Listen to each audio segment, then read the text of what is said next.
and it was hard. There were a lot of things I seen. They trying to do the same thing to Puffy. And I lived with Sean Puffy Combs for a year. That's the crazy thing. Now, that was L.A. Reid's idea, right? We're sending you New over York to City. something called Puffy Flavor Camp. There you go. The magnitude and what he was doing with the f***off parties and all like that. Think of you of starting a party at like midnight. Like what time will it go till? That's a different. New and disturbing accusations against Sean Diddy Combs. A Texas attorney tonight says he now represents 120 alleged victims, men and women, whose allegations span more than 30 years. The accounts of the alleged victims have not been fully vetted, but their accusations involve a kind of drug-fueled alleged assaults described in a dozen civil lawsuits and the criminal case against Combs. Combs has pleaded not guilty to federal charges. His attorney tonight saying Combs emphatically denies any claim that he's believed. For years, rumors about Diddy's private world circulated in whispers, until now. For the first time, Usher steps forward to describe what he says he witnessed behind closed doors, painting a picture far darker than the public ever saw. The moment reached a breaking point when federal agents raided Diddy's Los Angeles and Miami properties, a rare and dramatic move against a figure of his stature. Prosecutors have since alleged that beneath the polished legacy existed a hidden system marked by coercion, manipulation, and secrecy, an empire now under intense scrutiny. Diddy has pushed back, calling the raids unconstitutional and accusing authorities of bias and misrepresentation. Still, one question lingers unanswered. What evidence did investigators believe was concealed behind those multi-million-dollar doors? New York City. And I lived with Sean Puffy Combs for a year. That's the crazy thing. Now, that was L.A. Reid's idea, right? We're sending you New over York to City. something called Puffy Flavor Camp. There you go. To learn Flavor some. Camp. Yeah, Flavor that's what it Camp. was called. And you're going to go to Puff Daddy's. He's going In to. the 90s, do you understand what that's like? Puffy's place was like just filled with chicks and orgying like nonstop, right? No, not really. I Come mean, on. but hey, it was curious. I got a chance to see some things. Yeah, but you were 13. What were you I seeing? went there to see the lifestyle, Right. And I saw it, and it was.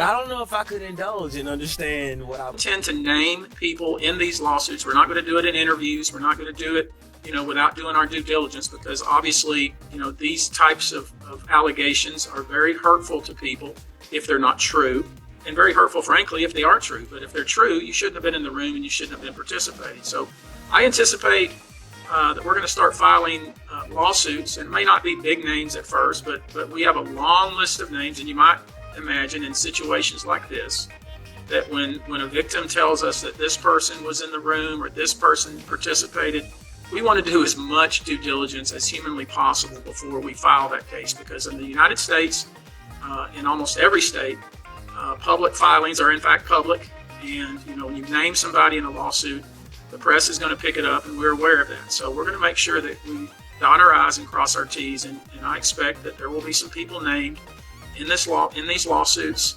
that will raise some eyebrows. Looking at this lawsuit, right? Little he alleges that Diddy told him personally that he had sex with Usher. And when you look at the lawsuit, even though they got Usher's name redacted, you could tell who it is because they describe him as the guy that performed at the Super Bowl. Right. So I mean, we all know who that is. But how you feel about that, man? Well, I mentioned that earlier. That he said about Stevie J. The Usher part, that's a touchy situation, man.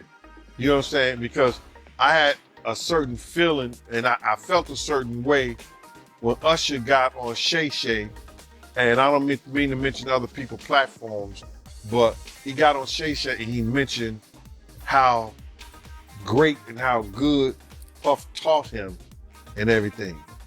You know what I'm saying? About the business, right?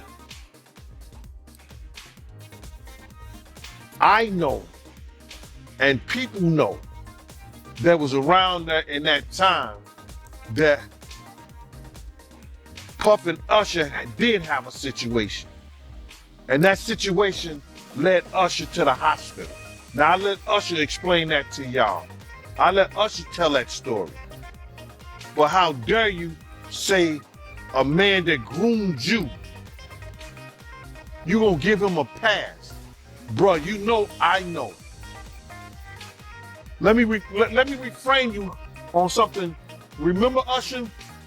We was at the Swiss Hotel. Puff had Kim in the room. Had one of Keith Sweat's baby mothers in the big room outside the master bedroom. He came outside in his robe. She gave him a fellatio right there. His back was turned to me. She gave him a fellatio. You knocked on the door. I came and opened the door for you. Puff went in the room. You came in the room and kissed that girl dead in her mouth. Now I'm telling that because you taking up for somebody that you know and a lot of more people know didn't do you right when you was at Diddy camp.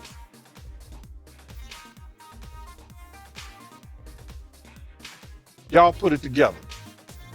And what you mean by Diddy count? Remember? He was on one of the talk shows. The white guy with the curly hair. What's his name? The white guy with the curly hair. And he said, yo, would you send your son to Diddy camp? And Usher said, no. Ask him why he won't send him to Diddy camp. But yet and still you praise him. Yeah, man, and you said that, I know you can't go into detail, but you said that it was a situation where Diddy sent him to the hospital? Let Usher explain that to you. Let Usher mama explain that to you. And the hospital was in Scarsdale, New York. Usher recounts being just 13 or 14 when he was sent to live with Diddy under the promise of mentorship, only to find himself surrounded by adult nightlife and high-pressure situations no child should ever face. Instead of structured guidance, he describes an environment where boundaries blurred, expectations were unspoken, and innocence was quietly eroded.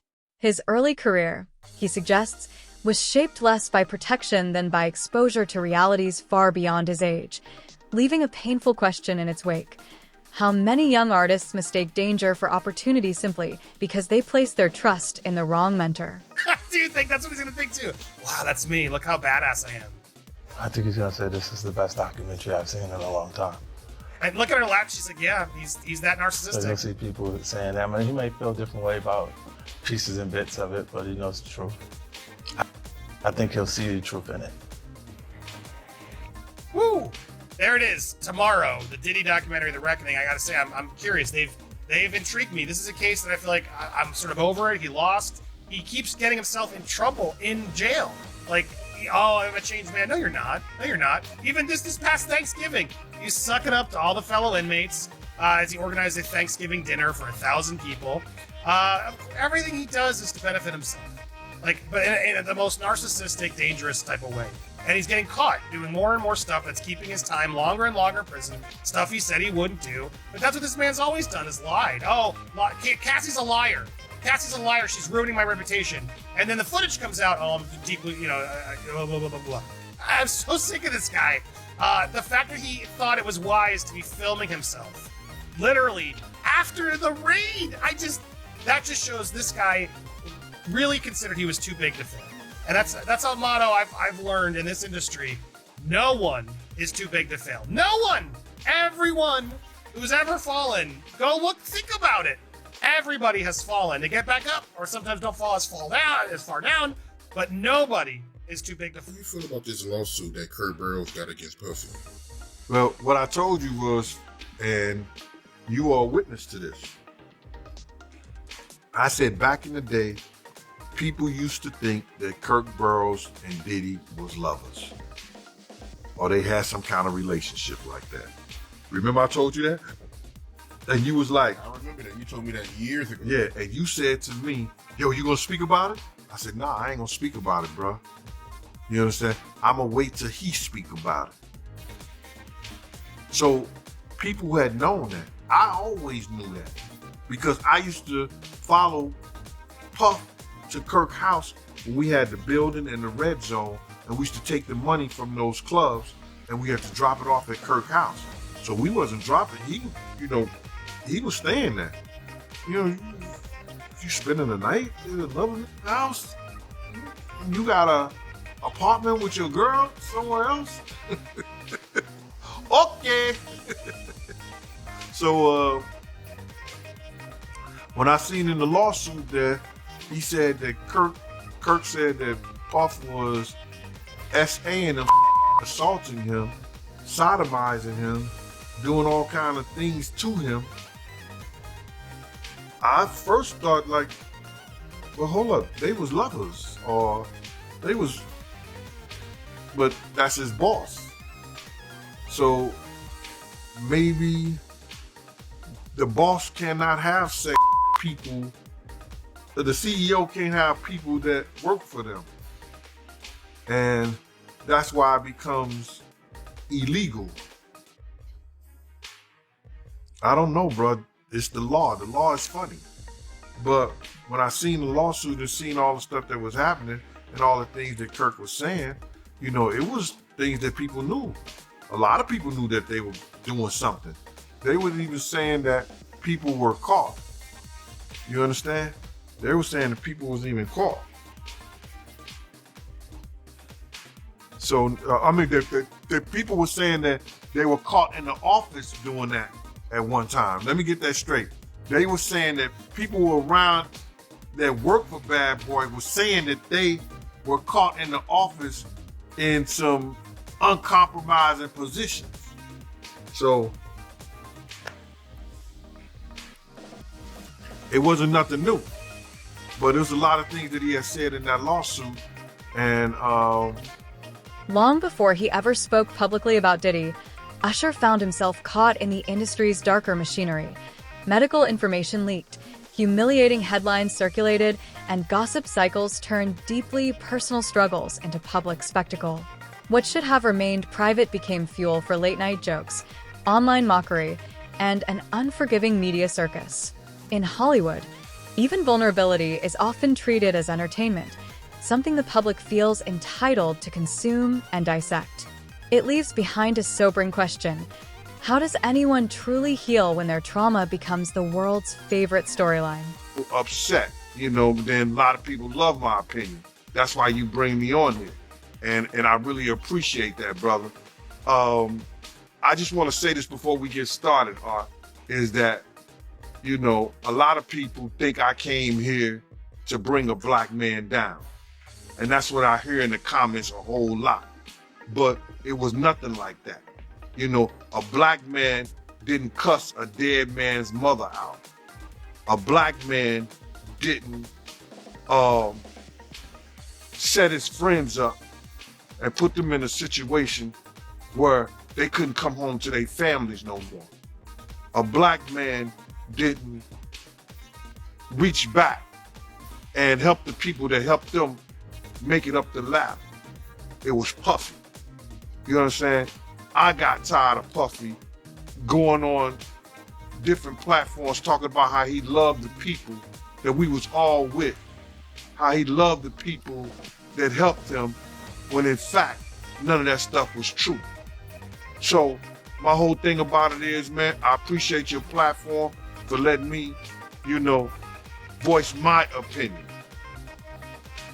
And like I said, opinions like an asshole. Some of these cats out here get paid for their asshole. I get paid to give my opinion.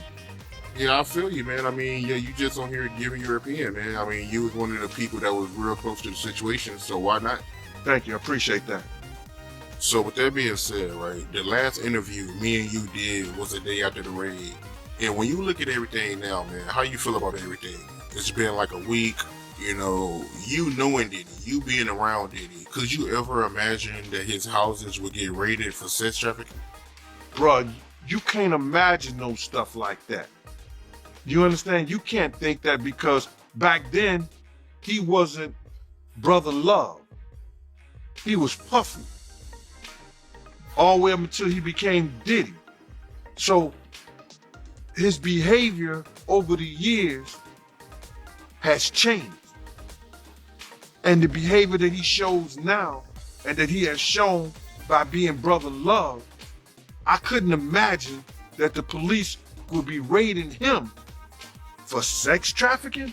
Nah, bruh. I couldn't imagine that. You know what I'm saying? That wasn't him back then. He's a totally different person that he became. If you've seen him on other platforms, you know, inviting men to party with him, inviting men to go shopping with him. You understand? That wasn't Puffy. That wasn't Diddy. That was brother love and love. How you feel about all the people that's wondering why haven't any of Diddy big name friends came out to defend him? Because either two things that I believe. Either they know some of the stuff is true, either they took part in some of the stuff that happened, or they scared that it may mess up their brand. See, nobody wants to be in contact with anybody that allegedly trafficked. You see what the WWF did to Vince McMahon. Vince McMahon was one of those people that was called for trafficking. We don't hear a lot about it because he gave up the company, he did what he was supposed to do, and he became GOAT. Over time, hushed accounts of Diddy's infamous parties began to paint a picture far removed from glamour. Rooms crowded with strangers, chaotic sexual behavior, and young artists like Usher silently witnessing scenes they were too young to comprehend, yet old enough to feel unsettled by. These moments weren't lessons in music or creativity. They were early warnings of a culture built on secrecy and blurred moral boundaries. What outsiders romanticized as celebrity nightlife was, behind closed doors, something far more disturbing. And it leaves a lingering question: were these gatherings merely celebrations, or the early blueprint of a much deeper and darker pattern? Bieber. This kid comes up to you. He's not Justin Bieber yet. He's just some kid. And he says, I want to sing for you. It was at the studio of Jermaine Dupri. I said, you know, why don't you set up a meeting between me and your manager? I'd love to meet with you and do this in a formal setting. I'm late for an appointment with Jermaine Dupri, Right. and I don't want to keep him waiting. Let's just do this the right way. Man, you good? I'm good. How are you? Hey, young brother, everything's good? Selling out arenas and everything? Starting to act different, huh? You ain't been calling me and hanging out the way we used to hang out. Well, you tried to get in contact with me, through all my, big, partners and whatnot. But you never really got my number, so. Right. Okay.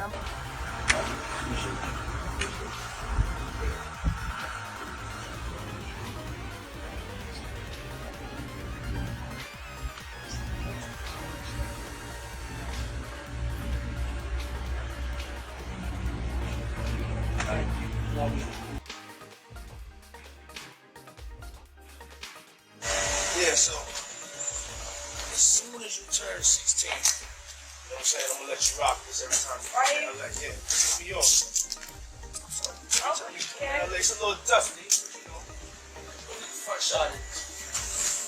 Man. Ready? Okay. Okay. Alright, so I'm gonna be driving this next year. Yeah, when you get 16, come down there, you gotta, wear your seat. I'm 15, you could ride in the passenger seat. I got my permit. Not yet. No. Alright, 16. Not ready. Slow down. Let's slow down, Justin. Okay. Let's slow down, okay? One step at a time. But yeah, the keys is yours when you get 16. You're good to go. I'm good to go. Yeah. Alright. Then when you get 18, you get the house. You get the mansion. Okay. Yeah. Amazing. So where are we off to now? Where would you like to go? Wherever you want to go. So check this out, yo. Justin, you ever seen the movie 48 Hours? Right now, he's having 48 hours with Diddy, him and his boy. They're having the times of their lives, like, where we hanging out and what we doing. We can't really disclose, but it's definitely a 15-year-old's dream. I have been given custody of him. He signed to Usher.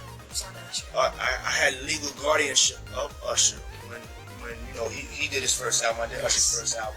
I don't have legal guardianship of him, but for the next 48 hours, he's with me. So Yeah, and we gonna go full crazy. Going crazy. Crazy. I'm taking this out tonight. What you wanna do? What you wanna do over the next 48 hours? 48 hours. Let's go. Let's just go get some girls. Let's go get some girls. Man after my heart. That's what I'm talking about. Claims later surfaced suggesting that Justin Bieber was briefly placed under guardianship and exposed to Diddy's circle, drawing uneasy parallels to Usher's early experiences. What followed, observers note, was a visible shift, changes in behavior, struggles with substance use, emotional breakdowns, and patterns of self-destruction that many have linked to unresolved, hidden trauma. For years, rumors of harmed minors, hushed incidents, and buried truths have circulated without ever solidifying into public testimony. That persistent silence fuels the most unsettling question of all. What happened behind those doors that so many people still seem unwilling or afraid to speak about? For help that Justin Bieber has posted. He's been posting a lot of things that you've heard fans that they're very alarmed and they think that he needs to get help. But this one there's nothing cryptic about it. Justin posted a message to everyone who's concerned about him, I guess. He said, "People keep telling me to heal. Don't you think if I could have fixed myself, I would have already? I know I'm broken. I know I have anger issues. I tried to do the work my whole life to be like the people who told me I needed to be fixed like them. And it just keeps making me more tired and more angry." I think that is so interesting because what I think he's saying, and look, we spent a lot of time on a new documentary that's on YouTube now called What Happened to Justin What Bieber? Happened to Justin Bieber. And, my view of this, after especially talking with people in his world, people on his side, is that Justin has had these mental issues for a long, long time that he's been struggling with. And there's nothing worse than if you're really going through something and then people tell you, "Oh, you've got a wife, you've got a kid, you've got a career. Your life is great. Your life is great." Just get over whatever it is. You can't say that to somebody who's going through it. It becomes enraging because it's almost like they just slam the door shut on what you're feeling.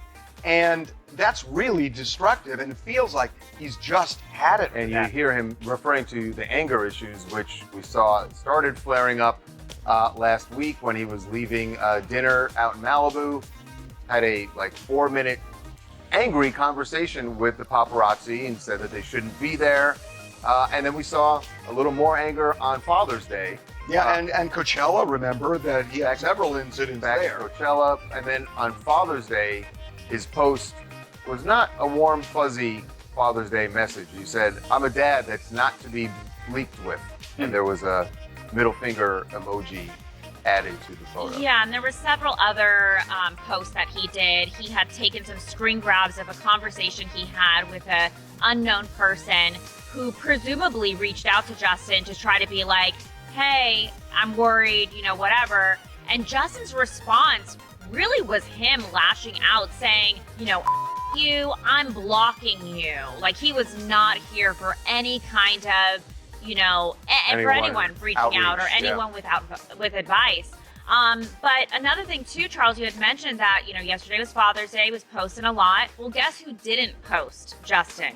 His wife, Haley. They have a son together, 9 months old. His name is Jack Blues. It's Justin's first Father's Day. Haley didn't post any kind of tribute to him, which I know sounds silly in like an everyday world. Yeah. No, it doesn't, because when it's you his are a first celebrity, Father's Day. Diddy's world appeared to fracture when a prominent New York attorney reportedly withdrew from his defense, stating he could not represent the mogul, followed by a major law firm distancing itself amid pressure from high-profile clients. Diddy has characterized the scrutiny as racially motivated, while prosecutors maintain that their case centers on alleged coercion. Back in Harlem. I heard it from some music executives back in Harlem. And I'm not going to speak on their name. They doing programs and everything like that. And they may be doing something, they may speak on it themselves. But I heard it from some music executives. Where did you hear it? Bro, you know how people be talking and we was around some people, something like that, and then some people might say, "Yo, I don't F with that dude." And at the time, I didn't know who the F Usher was. You know what I'm saying? It was one of those type of situations. And when probably say, yo, man, I don't F with them niggas. Man, I'm getting out that industry and everything like that. You know, Puff sent this little kid to the hospital. How he sent him to the hospital? Man, Nick was bleeding from the butt. And that's what was said. But I didn't even have a name for the kid at the time. Then you heard, and that's what happened. And that's just, that's something that you heard. You don't know if it's true, you just heard it. So, and just to hear this, and this new thing where they saying that they got kids coming forward and said that he did that, man, that shit is crazy. And like I just said, that's just something that I heard. It's something that I didn't know. It's something that I ain't see. A lot of people want to, because Gene Deal has spoken on certain things that I've heard, I have spoken on it. But then they were just trying to say, I know. No, I'm not scared to say what I heard. And if there's any truth to it, then it's truth to it. Let them find it. Things that I've saw or things that I've witnessed and been a part of, I've said it. I'm not afraid to say what I saw or what I didn't see. A lot of people want to make up shit. I don't make up things.